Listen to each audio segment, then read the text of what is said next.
Inside of Black Myth Wukong, there are very powerful items called vessels that you can only get by going through certain secret areas for most of the game. Inside of this video, I'm going to quickly cover how you can get all 4 of the unique vessels inside of this game. Spoiler warning right now because of course we are covering secret areas in this game and I have to talk about certain things to allow you to know how to get the vessels in these secret areas. And with all that being said, let's move on to chapter 1, which is going to be the very first secret area you can access. In chapter 1, there are 3 specific bells you need to ring to access the secret area in this chapter. The first one can be found outside the forest, inside of the Forest of the Wolves location. I want you to follow the pathing that I'm showing you here on the screen because it's going to take you to a small mini boss fight that you have to complete first to be able to ring this bell. Thankfully, since this is at the very beginning of the game, the enemies that you're going to come across are not all that difficult, so you can easily run past all these enemies, and they will also not follow you into this boss fight, which is another nice touch. Now, this boss fight that you have to complete is also against another staff user, except this staff has a bunch of fire mechanics around it, and he does attack you from different ranges. So just keep that in mind when you are fighting him. All you need to know though is that you need to defeat this guy, and when you do defeat this guy, you'll actually be able to get his staff and also a brand new spell, which I won't spoil for you if you haven't gotten to this location yet. But now that you have defeated him, all you have to do is go to the back of this clearing and you'll see an item that is interactable. That's going to be your very first spell that you have to ring. Once you interact with this spell, you'll have a small cutscene that plays with a bunch of birds flying away from you because you're echoing throughout the entire forest, and you'll have some small dialogue. All you need to know is that you've completed 1 of 3 and you can now progress through the level. The second bell that you have to ring is going to be found near Snake Trail in the Bamboo Grove, just a little bit further into the chapter 1 level.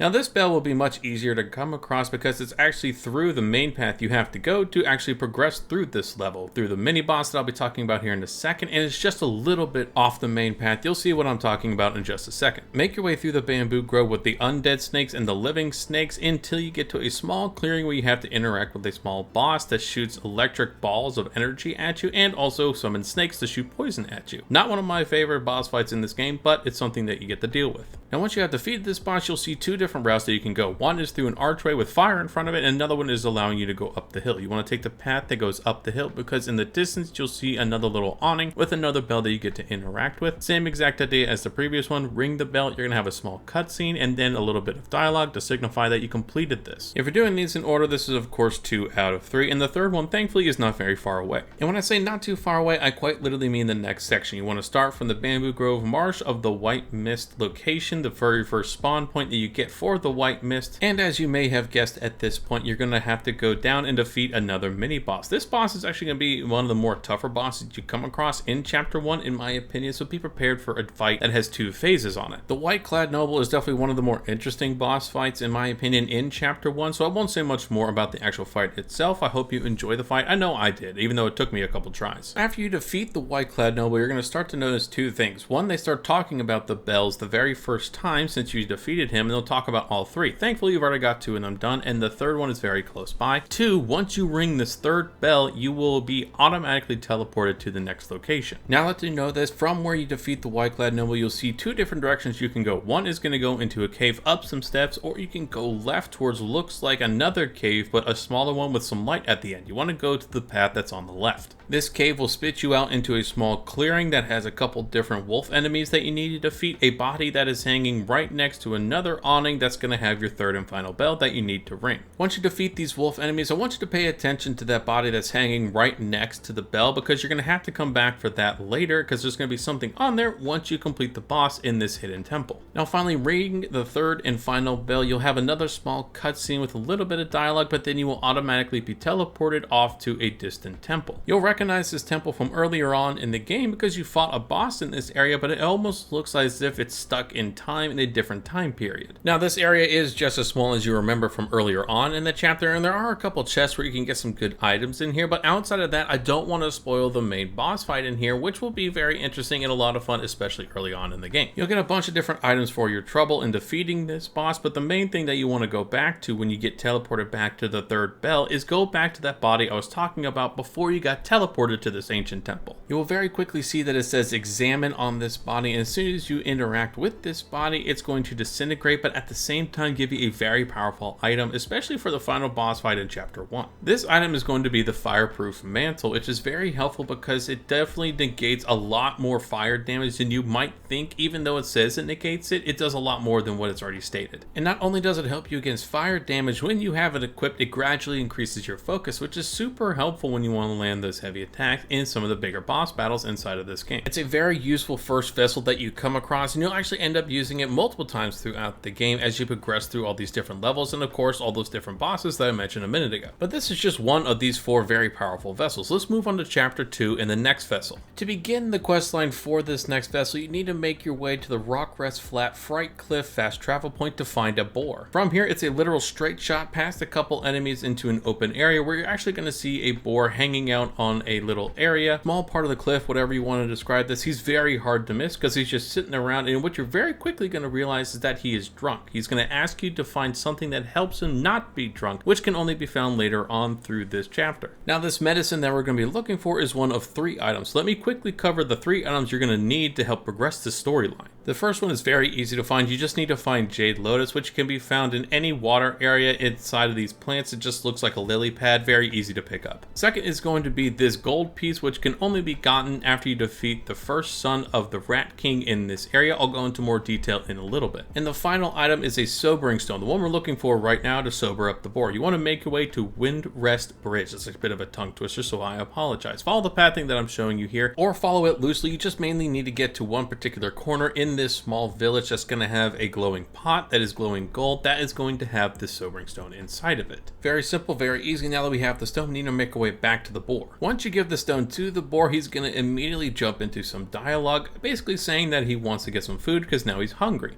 What you're going to have to do is then teleport to a location that you've already been through to get to the sobering stone anyway. Now, to make sure that he is at this next location that I'll show you here in a second, make sure you exhaust all of his dialogue until he starts repeating himself. This is going to ensure that he does move when you do. Location number 2 for our friend is going to be the Crouching Tiger Temple, the temple entrance, which is the only one inside of this Crouching Tiger Temple. Nonetheless, make your way up the stairs, and before you go past where you fought the giant tiger, you go to the right where you can see the boar lounging around in the shade. What you want to do at this point is make sure that you have some Jade Lotus on your person. You could have used it for making medicine or other things. Just make sure you have at least one of the Jade Lotus. Continue the dialogue with him until he asks for the Jade Lotus. He will then continue having dialogue after you give him the Jade Lotus, which at this point he's going to describe a piece of gold that a brother of his used to have, and he's hoping to get it back to help you get to the next location, the secret area. He will then ask you to find this piece of gold and then meet him where you first met him on the little cliffside where he was sobering up. Very quickly, let's go and make sure that we have that gold mask to progress this questline.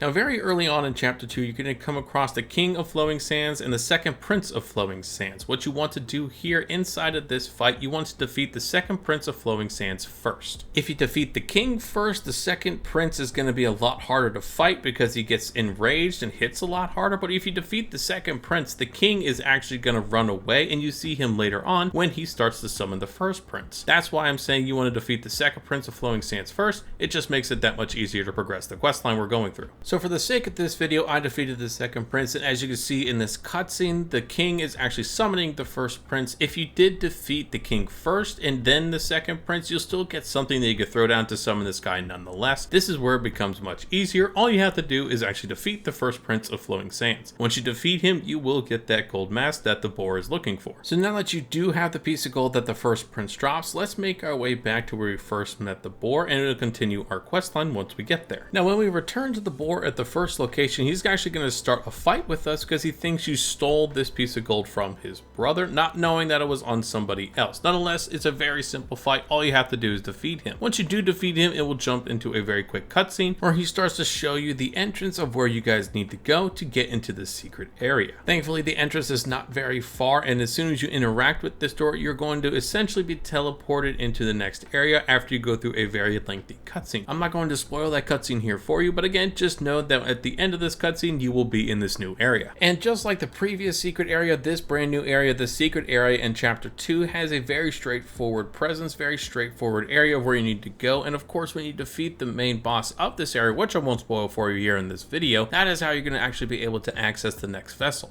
Now, thankfully, unlike Chapter 1, as soon as you exit out of this secret area, you get teleported after you defeated this final boss in the secret area. You're just given the vessel right off the bat, which is fantastic. And arguably, I think it's one of the stronger vessels out of these four that you get to use. As you can see from this description, upon activation, it increases your damage reduction for a short duration and grants immunity to strong winds, which is very helpful throughout Chapter 2. It also slightly increases damage reduction just by simply having this equipped onto your character. Very strong even just by having it equipped, which makes it definitely worthwhile going through this entire quest line. Now, there is no vessel that you can get in Chapter 3. We're going to go immediately to Chapter 4, which is where you're going to be able to get the next secret area and the next vessel. To start, make your way through Chapter 4 until you come across the webbed hollow upper hollow rest point. From here, we need to go and fight a very specific boss that's found lower inside of this level. Now, getting to this particular boss is going to take you through a very long pathing, so do your best to follow the pathing I'm showing you here, but thankfully this path will also show you another fast travel point, so you can start from there if you already have that unlocked. You can skip forward inside of this video to get to that particular fast travel point, but for those that don't already have it, make sure again you follow this pathing. You're going to come across a lot of different enemies. I highly recommend just running past them because at the end of this you will see that there really is a lot of different enemies that are going to be attacking you along this path. Now, even though there are a lot of them, they aren't all that difficult to defeat outside of maybe one or two that might give you a little bit of trouble if you're not caught up level wise or material wise to have the good enough armor to deal with the heavy attacks that they're throwing at you. Once you get to this small pond with a meditation point, you know you are very close to the second rest point, the webbed hollow pool of shattered jade location, and also very close to the boss that we're looking for. From this travel point, you're going to see a hill with a bunch of cocoons on it. This is where you're going to need to go. Simply run past all these different cocoons, and as soon as you get to the back of this room, you're going to see a very large cocoon. This large cocoon is actually going to start talking to you, and all you have to do is keep hitting it until you have the boss arrive outside of this cocoon. This enemy is going to be the Venom Daoist, and all you have to do is simply progress until this boss runs away from you. You're not going to be able to fully kill him until later on inside of the chapter. This is where we're going to need to go next after you defeat this guy. And this next location is really far into the chapter, right near the end of the game actually. Make your way until you get to the Temple of Yellow Flowers Court of Illumination. Now, from this travel point, you want to backtrack until you go through another set of gates that take you higher up the mountain. Now, thankfully, there isn't a whole lot of enemies around here, but there is going to be a particular point where you come to a crossroads where you can either go right or you can go left further up the mountain. You want to take the left path. This path is going to very clearly open up into a boss arena, and of course, you're going to be greeted by the Venom Daoist. All you have to do at this point is defeat him. Once you do defeat him, he's actually going to point you to a very specific mural on a wall. As you probably guessed at this point, this is going to be your entrance into that secret area that we're talking about and going for inside of Chapter 4. Thankfully, going into this area isn't a one-way trip, just like all the other secret areas. As soon as you enter and find a rest point, you can travel back here. Now, unlike the previous two secret areas, this area is much